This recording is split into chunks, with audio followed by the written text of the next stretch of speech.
સ્વામિનારાયણ સાક્ષાત્ અક્ષર પુરુષોત્તમ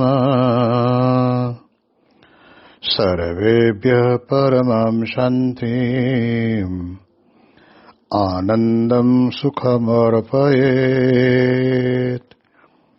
શ્રી સ્વામિનારાયણ ભગવાનની જય. શ્રી અક્ષર પુરુષોત્તમ મહારાજની જય. શ્રી ગુણાતીતાનંદ સ્વામી મહારાજની જય. શ્રી પ્રમુખ સ્વામી મહારાજની જય. શ્રી મહંત સ્વામી મહારાજની જય. પ્રગટ ગુરુ હરિ પરમ પૂજ્ય મહંત સ્વામી મહારાજની આજ્ઞા અને આશીર્વાદથી આપણે બધાએ નિત્ય પ્રાતઃ કથાનો લાભ લઈ રહ્યા છીએ. આજે આપણા માટે એપ્રિલ મહિનાની 2 તારીખ અને મંગળવારનો માંગલિક દિવસ છે અને 1204મી સભા થાય છે.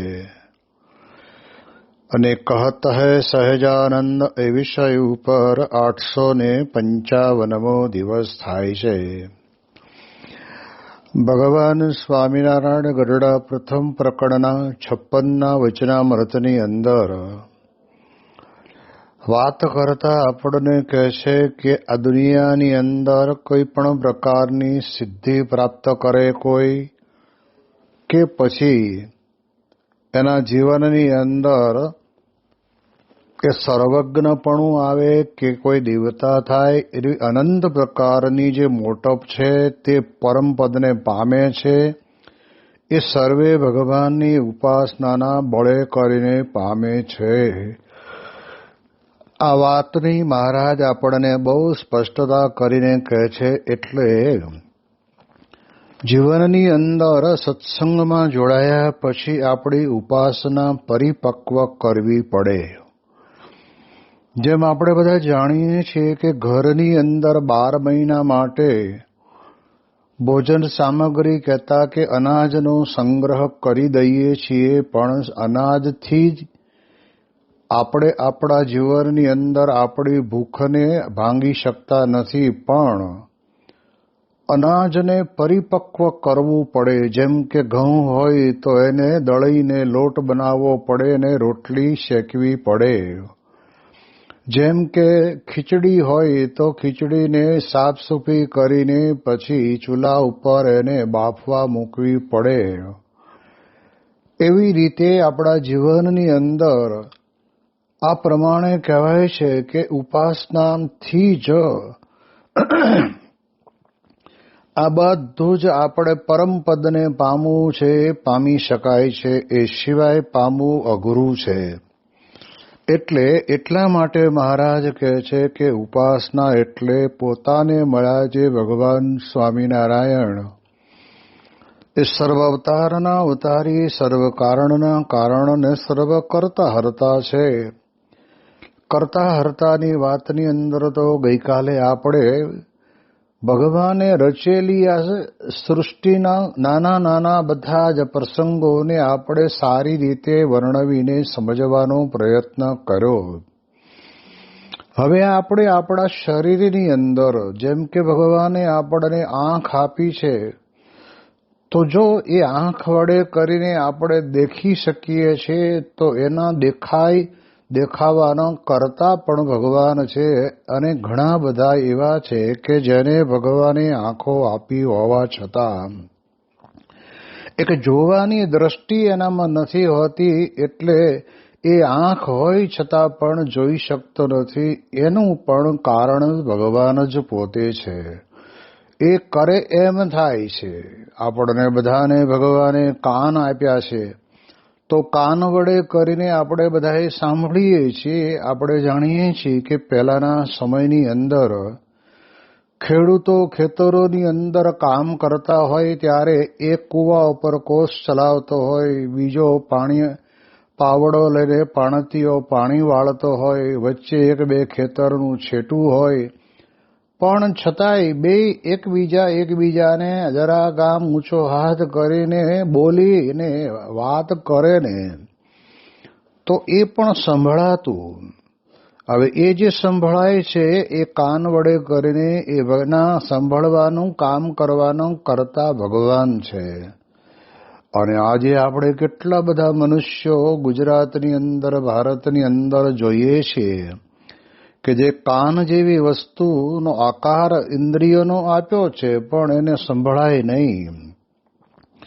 જેમ આપણે પોતે પોતાના જીવનની અંદર જીભ વડે કરીને બોલીએ છીએ અને બોલીએ છીએ ત્યારે આપણે કેટલું બધું ઝડપથી પણ બોલી શકીએ છીએ.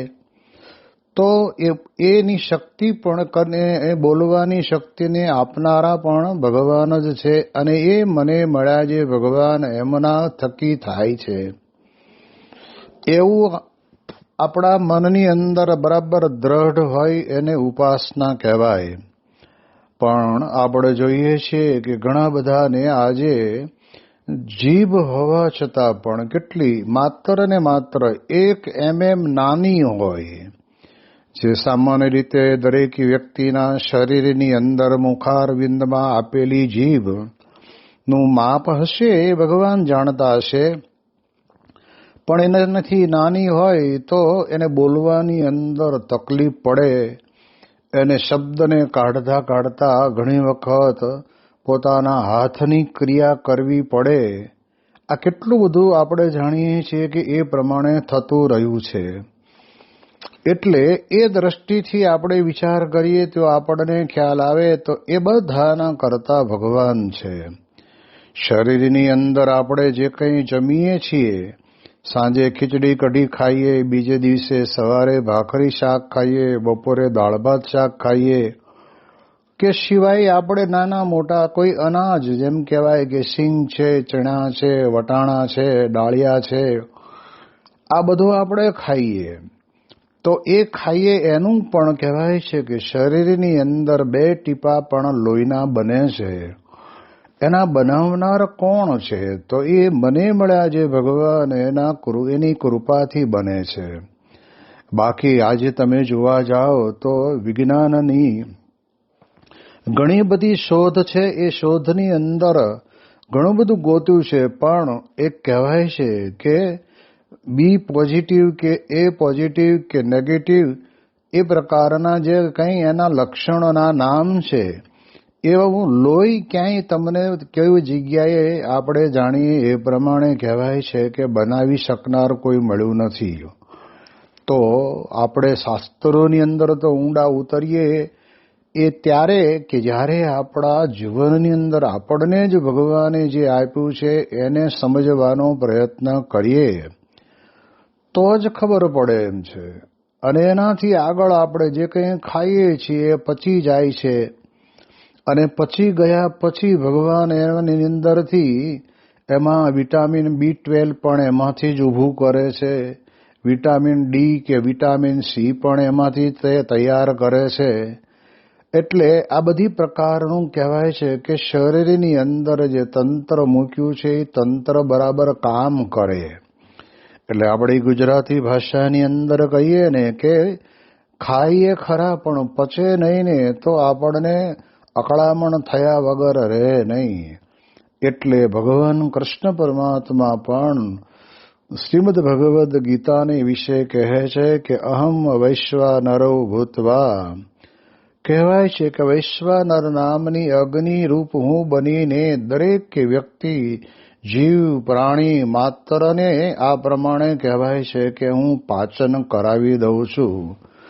તો એ ના કરતા પણ ભગવાન છે. એવી રીતે આપણા જીવનની અંદર આ બધું જોયું. પણ હવે તમે જોવા જાઓ તો પશુઓના જીવનની અંદર ગાય ભેંસ આદિ જે છે એ લીલું અને સૂકું ઘાસ ખાય છે. અને ઘાસ ખાય છે, ખાધા પછી વળી ભગવાને પાછું એવું તંત્ર ગોઠવેલું છે કે અંદર ગયેલું એ જે ખોરાક એનો છે એનો પાછો બહાર કાઢી અને એ મોઢામાં લાવીને ચાવીને પાછો એ રસ પોતાના પેટની અંદર ઉતારે એને ગામડાની ભાષામાં વાગોળવું કહેવાય છે.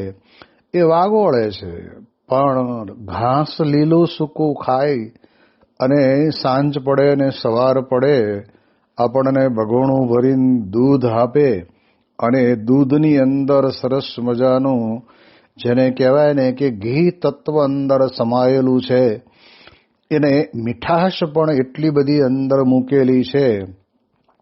તો આ એના કરતા પણ આપણે જાણીએ એ પ્રમાણે ભગવાન છે. એટલે એક એક ક્રિયાની અંદર જ્યાં આપણે જોવા જઈએ ત્યાં કરતા ભગવાન છે, પણ માનવાનું આપણે કેવું કે મને મળ્યા જે પરબ્રહ્મ પુરુષોત્તમ નારાયણ, જેના અખંડ ધારક સત્પુરુષ છે, એમાં બિરાજે છે, એ મારા ઈષ્ટદેવ, એનું જ ધાર્યું થાય છે.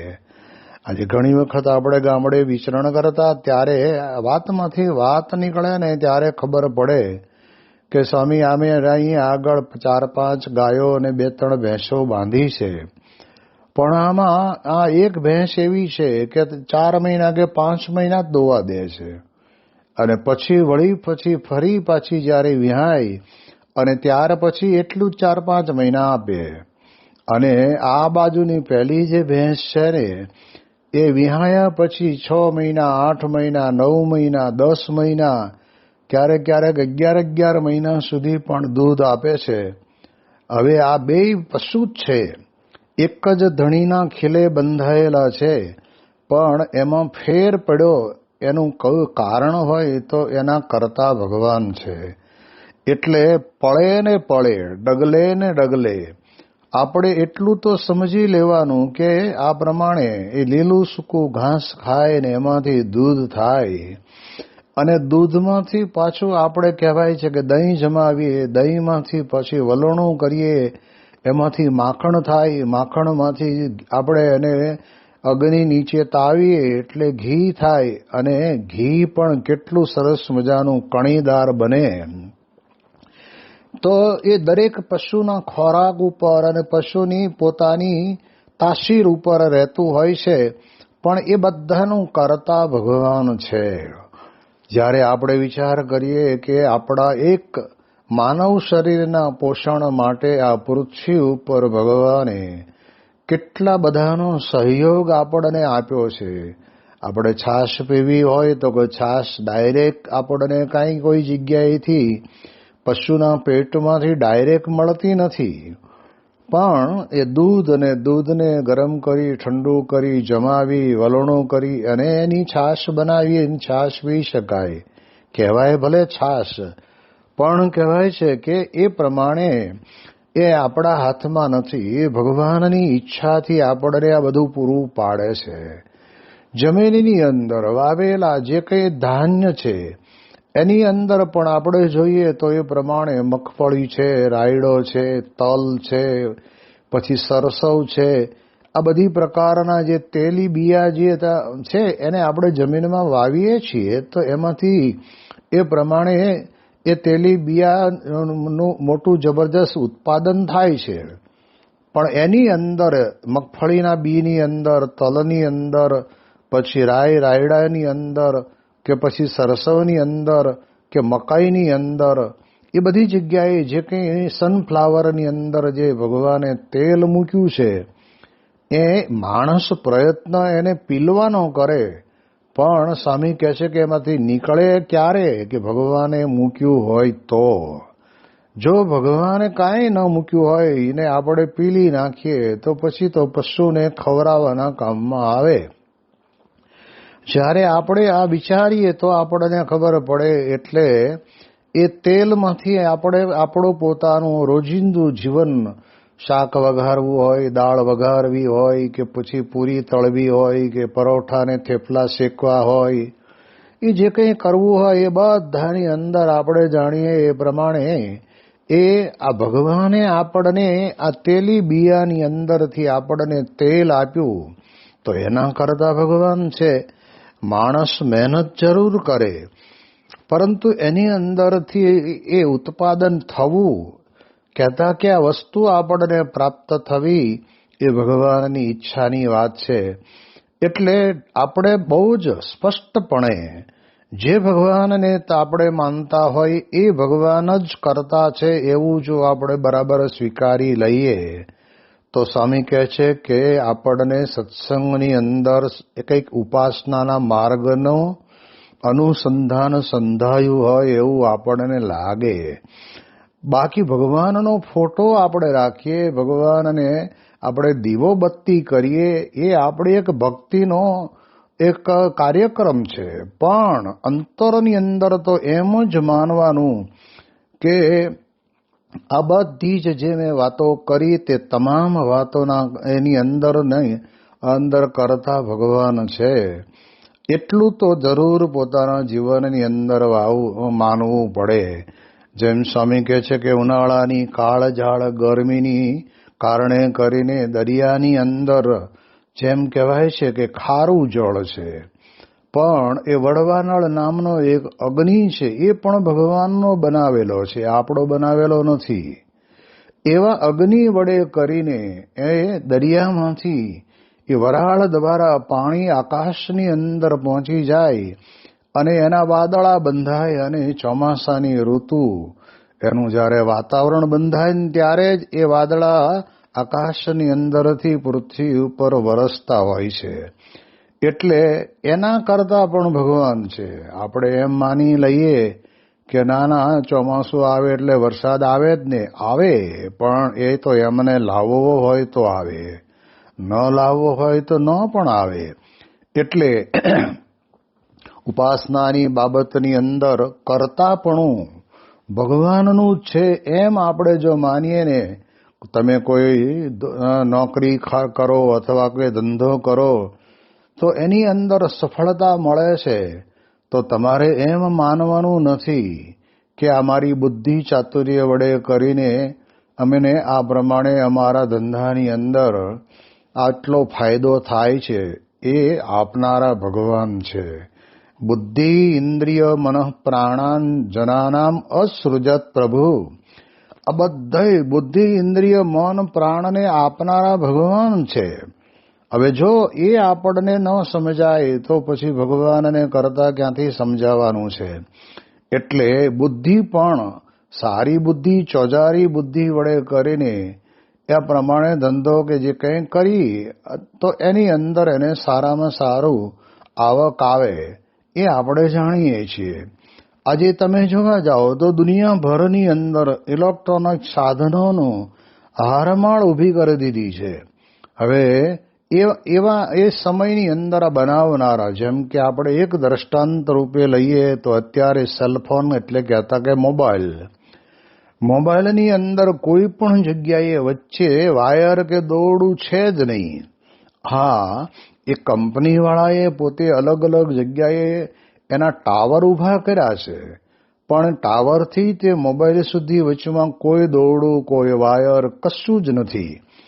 અને છતાં પણ અહીંથી આપણે બોલીએ અને 10,000 કિલોમીટર દૂર જેને મોબાઈલ નંબર લગાડ્યો એને ત્યાં જ ઘંટડી વાગે ત્યારે આપણને એમ થાય કે મારું માણસ પણ કેવું બનાવે છે. આવો આપણને અંતરની અંદર વિચાર આવે. પણ વિચાર આપણે એ કરવાનો કે આવું બનાવવાનો વિચાર કે બુદ્ધિ આપનાર તો ભગવાન છે. એટલે આ જે કંઈ બન્યું એ પણ ભગવાનની ઈચ્છાથી બન્યું. આપણે જાણીએ છીએ કે અત્યારે આપણે ઇલેક્ટ્રિક પાવરથી આપણે આપણા ઘરની અંદર અજવાળામાં રહીએ છીએ. પહેલાના સમયની અંદર જ્યારે ઇલેક્ટ્રિક પાવર નહોતો ત્યારે એ કોડિયાની અંદર દિવેલિયા ખાંડીને દિવેલિયા મૂકી દઈએ અને એક દિવેટ મૂકીએ અને એના અજવાળાની અંદર રસોડામાં પણ એનું જ અજવાળું, જમવા બેઠા હોય એમાં અજવાળું, પછી ઘરની અંદર એક જગ્યાએ મૂકી રાખ્યું એટલે આખા ઘરની અંદર ધીમું ધીમું અજવાળું આપણને આપે. પણ એ કોડિયાનો બનાવનાર તો કુંભાર છે, પણ કહે છે કે એ દિવેટ છે. તો દિવેટ શેની બની? તો કે રૂની બની. તો કે રૂ ક્યાંથી કાઢ્યું? તો એ વખતના જમાનાની અંદર પણ આપણને ખબર પડે કે રૂ તો કપાસના બિયારણને વાવે છે, એમાંથી કપાસનું એક કાલું તૈયાર થાય ને એમાંથી રૂ નીકળે અને એ રૂની દિવેટ બનાવી. એટલે રૂની દિવેટ બનાવવા માટેનું રૂ પણ ભગવાને બનાવ્યું. હવે દિવેલિયા ખાંડીને નાખી કે દિવેલ લાવવું ક્યાંથી? તો કહે છે કે દિવેલના બિયારણને જ્યારે એરંડાને પૃથ્વી ઉપર ખેડૂતો ખેતરમાં વાવે છે, એના છોડ થાય છે અને ધીમે ધીમે કરતા કરતા એમાં એ પ્રમાણે એરંડા બેસે છે અને પછી એને તૈયાર કરીને બજારમાં વેચે છે અને ઓઇલ મિલની અંદર એને પીલવામાં આવે છે. એટલે એમાંથી નીકળેલું દિવેલ એ દિવેટને ભીની રાખે અને એના કારણે કરીને એ દીવો પ્રજ્વલિત રહે. એક માત્ર ને માત્ર આટલો આવડો નાનો એવો દીવડો પણ એ જે આપણા ઘરની અંદર જલતો રહ્યો છે ને, એનું અંદર પણ એનું ભગવાનનું જ કર્તવ્ય છે. કારણ કે આપણે જાણીએ છીએ કે કોડિયું બનાવવું એ આપણને બધાને ન ફાવે, પણ એ પ્રકારનું કામ કરનાર એ લોકોને જ આ પ્રમાણે કોડિયા બનાવવાનું ફાવતું હોય, માટલા બનાવવાનું ફાવતું હોય કે પછી એ પ્રકારના નાના મોટા વાસણો બનાવવાનું પણ એને જ ફાવતું હોય. એ લોકો બનાવે, પણ બનાવે છે પણ એને બુદ્ધિ કોણે આપી? તો કે ભગવાને આપી. એટલે એ દ્રષ્ટિથી આપણે વિચાર કરવાનો કે આ બધું દેખાય આપણને બહાર, પણ કરતા ભગવાન છે. અત્યારે આપણે જાણીએ છીએ કે આ પ્રમાણે ઇલેક્ટ્રિસિટી પાવર ઉપરથી ઘરની અંદર કેટલી બધી સુવિધાઓ વધી ગઈ કે જેમ કહેવાય છે કે બધું શાકભાજી વધારે બગડે નહીં એટલા માટે ફ્રીજ આવ્યા, રૂમની અંદર ગરમી ના લાગે એટલા માટે એર કન્ડિશન આવ્યા, અને ગરમી બહુ થતી હોય તો પંખા આવ્યા, વોટર કુલર આવ્યા, એર કુલર આવ્યા, પછી માઇક્રો ઓવન આવ્યા. આ બધું ઇલેક્ટ્રોનિક સાધન એટલા બધા આવ્યા છે. તો આપણે એ બધું બનાવનાર વ્યક્તિને આપણે મોટો ગણવાનો નથી. એમાં તો ભગવાન જ એમાં રહીને બુદ્ધિ આપી છે, એને ભગવાન કામ કરે છે. પણ આખું સૃષ્ટિનું સંચાલન કરનાર પરબ્રહ્મ પુરુષોત્તમ નારાયણ એ જ પોતે આ પ્રમાણે કહેવાય છે કે આપણા જીવનની અંદર આપણને આ બધું બતાવે છે. એટલે ભગવાનનો ફોટો રાખીને આરતી કરીએ, અગરબત્તી કરીએ એ ભક્તિ, પણ ભગવાનને સર્વ કરતા સમજવા એનું નામ ઉપાસના. ઉપાસના એટલે આ બહુ મહત્વની બાબત આવે છે. અને એમાં પણ આપણે જાણીએ એ પ્રમાણે કહેવાય છે કે ઉપાસનાની બાબતની અંદર આપણને ઘણી વખત નિશ્ચય, નિષ્ઠા, સ્વરૂપ નિષ્ઠા, ઉપાસના આ બધા એ સમાન અર્થની અંદર વપરાયેલા શબ્દો આપણને આ જાણવા મળે છે. તો એની અંદર પણ આપણે જાણીએ છીએ કે આ પ્રમાણે ઉપાસનાનો અર્થ તો યોગીજી મહારાજ પોતે કરતા કે સર્વ કરતા, સાકાર, સર્વોપરી, પ્રગટ, અક્ષરધામમાં છે એવા ને એવા જ અહીં રહેવાનું ધામ તે ગુણાતીત સંત મોક્ષનું દ્વાર છે. આ પ્રમાણે કહેવાય છે કે ઉપાસના. ઉપાસના સમજ્યા ક્યારે કહેવાય? તો કહે છે કે ભગવાન અંધારામાં બેઠા હોય અને આપણે તે જે ભગવાનના દર્શન થાય ત્યારે સમજવું કે એ તો એમનું જ કર્યું થાય છે. આમ સમજ્યા તો ઉપાસના સમજ્યા કહેવાય. આવું પણ બ્રહ્મ સ્વરૂપ યોગીજી મહારાજ પોતે વાત કરીને કહેતા. એટલે એટલા માટે થઈને આપણે આપણા જીવનની અંદર ઉપાસના એટલે સર્વ કરતાપણું ભગવાન અને ભગવાનના અખંડ ધારક સત્પુરુષ જે એની અંદર અખંડ રહ્યા છે એવા સંત દ્વારા આ પૃથ્વીની અંદર બધું જ સંચાલન ચાલતું હોય છે. આપણે કોઈ વ્યક્તિએ માથે લઈ લેવાનું નથી, કારણ કે આ બધું જ ભગવાન અને સંત, જે સંતની અંદર ભગવાન બિરાજે છે એ કાર્ય કરે. એટલે એ દ્રષ્ટિએ કરીને આપણે આપણા જીવનની અંદર વિચારવાનું. એટલે સર્વ કરતા હરતા. હવે આજે આકાશની અંદર આપણે જાણીએ છીએ કે પ્લેન ઉડતા થયા, 300 માણસને બેસાડીને જાય, એનો 50 કિલો સામાન લઈ જાય, તો પણ આકાશની અંદર આટલું 35,000 ફૂટ ઊંચું ઉડે. એ બનાવનાર તો કે છે કે માણસ જ છે. તો એ બનાવવા માટેની શક્તિ કોણે આપી? આપનાર ભગવાન સિવાય બીજું કોઈ નથી. કેમ આપણે બધા મનુષ્ય છીએ જ. આપણે કેમ આપણા ઘરની અંદર પ્લેન બનાવી શકતા નથી? તો આપણે જાતે જ બનાવીને આપણે ઉડતા થઈ જવું જોઈએ ને. પણ એ જેને ભગવાને પોતે એમાં રહીને કામ કરવું હોય, એને એવી શક્તિ આપી હોય, એટલે એ પોતે એવા વિચારો વડે કરીને કરે. તે અમેરિકાની અંદર સિયાટલમાં મહંત સ્વામી મહારાજની સાથે 2014ની સાલમાં ગયા અને ત્યાં આખા વિશ્વના પ્લેન બને છે. અને તે વખતે બહુ જ મોટી વિશાળ ફેક્ટરીની અંદર બધે જોતા હતા ને ત્યારે તે વખતે માત્ર પ્રશ્ન પૂછ્યો કે આ એક જ પ્લેનની અંદર કેટલા સ્પેરપાર્ટ વપરાય. ત્યારે તે વખતે અમારી સાથે જે ગાઈડ તરીકે ભાઈ હતા એમણે કીધું કે 60 લાખ જેટલા સ્પેરપાર્ટ આની અંદર વપરાય. હવે કઈ જગ્યાએ કયો સ્પેરપાર્ટ વાપરવો, કેવડો વાપરવો, એમાં શું કરવું, એનો દરવાજો કેવો રાખવો, દરવાજો ખુલે કેવી રીતે, એને બંધ કેવી રીતે કરવે, ટેકઓફ થાય ત્યારે શું થાય, આખું તંત્ર એ પાયલોટની કેબિનની અંદર આખા પ્લેનનું તંત્ર એમાં મૂકેલું હોય. નીચે જે આગળ વ્હીલ હોય, પાછળ 2 વ્હીલ હોય, એ જ્યારે ટેકઓફ થઈ ગયા પછી એ વ્હીલ પાછા અંદર પાછા સમાઈ જાય. એ બધું જ કહેવાય છે કે માણસે એવું સર્જન કર્યું છે કે ત્યાં પાયલોટને એની કેબિનમાં બેઠા બેઠા દેખાય અને ખબર પડે કે હવે વાંધો નથી, આ બધા જ પ્લેનના બધા ટાયર અંદર સમાઈ ગયા છે અને ઢાંકણું બંધ થઈ ગયું છે.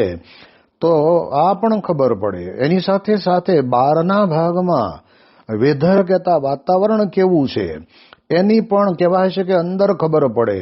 અને એ જો વાતાવરણ આમ પ્લેનને આઘું પાછું કરે અથવા તો એક્સિડન્ટ કરી દે એવી પ્રકારનું હોય તો એ જેટલું ઊંચું ચાલતું હોય એનાથી નીચે લઈ જઈને પણ એ પાયલોટ એને બચાવે. આપણે તો બેઠા બેઠા ઊંઘતા હોય, થેપલા સૂકી ભાજી ને પછી હાંડવો ખાઈને, અને ઓલો પાયલોટને તો ત્યાં ખબર પડે એટલે તરત જ ફટાફટ એનો નિર્ણય લેવા માંડે.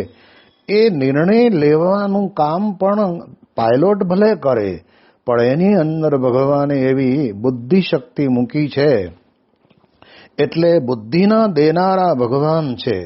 અને એના કારણે કરીને આ પ્રમાણે કહેવાય છે કે એ આકાશની અંદર પ્લેન ઉડે છે.